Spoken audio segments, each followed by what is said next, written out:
La patella ou rotule, c'est le plus volumineux des os sésamoïdes. La patella est située dans un tendon à la face antérieure de l'articulation du genou, devant la trochlée fémorale. C'est un petit os de la région antérieure du genou qui s'articule avec le fémur par sa face postérieure. Il est situé donc, comme je l'ai dit, dans le tendon du quadriceps fémoral. Les fractures, bien sûr, de la patella sont fréquentes et résultent souvent d'un traumatisme direct du genou. C'est un os aplati d'avant en arrière et triangulaire, à sommet inférieur ou apex et deux bords latéraux.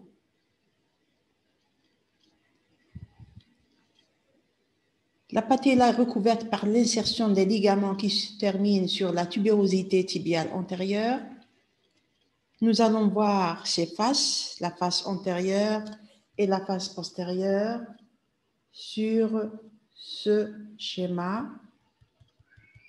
Nous avons les deux faces, deux schémas qui représentent les deux faces de la patella, la face antérieure et la face postérieure à côté.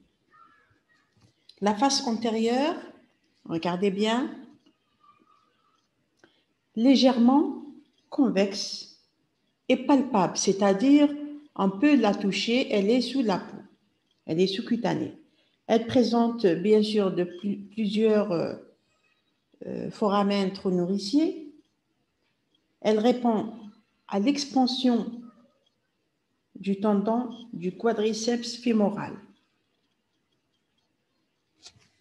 La face postérieure, elle, regardez, déjà vous avez deux facettes articulaires.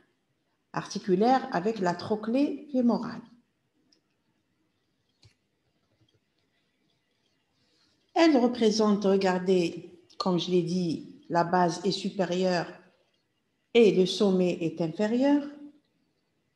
La face supérieure est occupée, cette surface, par la surface articulaire fémorale. Elle répond à la surface patellaire du fémur et comprend une crête mousse, regardez au milieu, verticale, en rapport avec le sillon de la surface patellaire. Deux facettes concaves, regardez, deux facettes concaves, médiale et latérale, la facette latérale étant plus large et excavée. Large et excavée. La facette médiale, elle, présente une petite dépression. On ne la voit pas peut-être sur supéro-médiale. On ne la voit pas ici.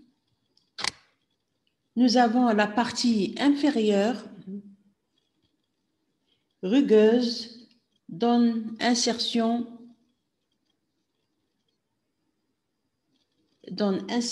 à la capsule et répond au corps adipeux infrapatellaire.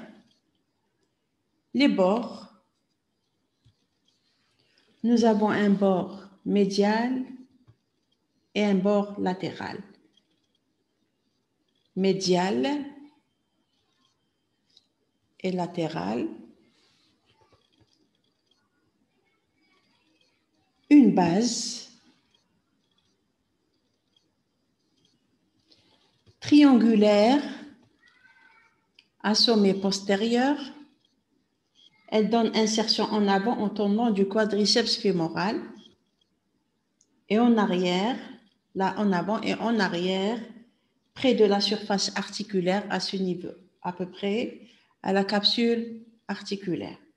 L'apex, bien le sommet, situé au-dessus de l'interligne articulaire du genou. Il donne insertion au ligament patellaire. Bon, la structure de cette patella, la patella est constituée d'os spongieux recouverts d'une mince couche d'os compact. Comme on a dit que la patella est sous-cutanée et facilement palpable. Elle est saillante, elle est bien visible lorsque le genou est fléchi et mobilisable lorsque le genou est en extension. Comme ça, on peut rechercher le choc patellaire, donc à la recherche du choc patellaire, donc qui permet de montrer la présence d'un épanchement du liquide intra-articulaire et regardez ici, la face postérieure, ces deux tiers supérieurs sont occupés par une surface cartilagineuse séparée par une crête médiane qui répond à la gorge de la trochlée fémorale. Il y a deux facettes concaves vers l'arrière, une latérale et une médiale.